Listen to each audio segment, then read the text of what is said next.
Les premiers hommes modernes sont apparus dans l'est de l'Afrique il y a environ 200 000 ans.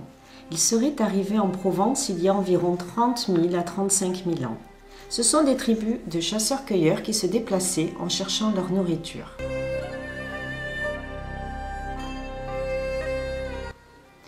L'homme de Néandertal y était déjà présent depuis plusieurs centaines de milliers d'années, mais il ne va pas survivre à cette cohabitation avec l'homme moderne. Des traces de la présence de nos ancêtres dans des lieux proches de Venelle entre 10 000 et moins 20 000 ans sont avérées dans plusieurs grottes le long de la Durance, dont celle de l'Adaoust à Jouques. Les traces de vie des premiers Venellois sont encore inconnues, certainement du fait de l'absence de recherche systématique sur le territoire de la commune. Venelle est située sur un col entre les vallées de l'Arc et de la Durance, et ce passage a certainement été emprunté par ces tribus nomades. Les traces de vie de cette civilisation sur Venelle sont fragiles, mais les vallées de l'Arc et de la Durance sont, elles, riches en témoignages de cette civilisation.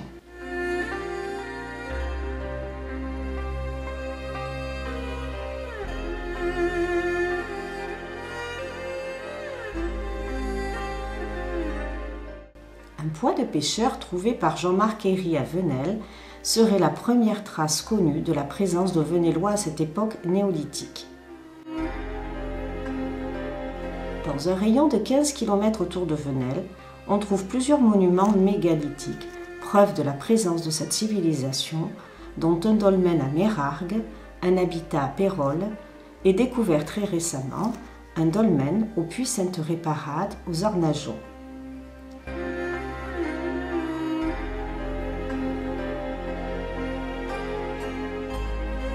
Alors nous sommes sur la commune du Puy Sainte-Réparade, à une dizaine de kilomètres de Venelle. Et sur cet emplacement, à l'occasion d'une prospection en préalable à l'installation d'un gazoduc, on a trouvé un dolmen très enfoui. Une découverte exceptionnelle dans la mesure où il y a une quinzaine de dolmens de ce type actuellement connus en Provence, dans les Bouches-du-Rhône. Ce sont ce que l'on appelle des dolmens à chambre allongée. Dolmen qui a été édifié pendant la fin du néolithique, probablement vers 3000 avant Jésus-Christ.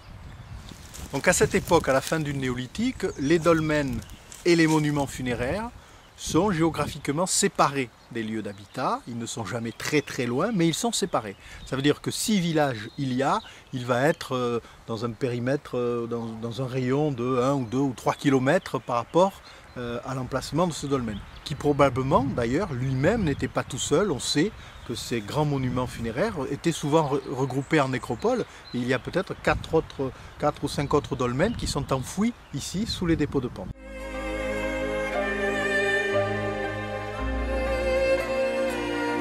La civilisation néolithique va être remplacée en Europe par celle dite de l'âge du bronze, il y a environ 4000 ans de cela. Il y a peu de traces de cette civilisation de l'âge du bronze dans le sud-est de la France, et encore moins à Venelle.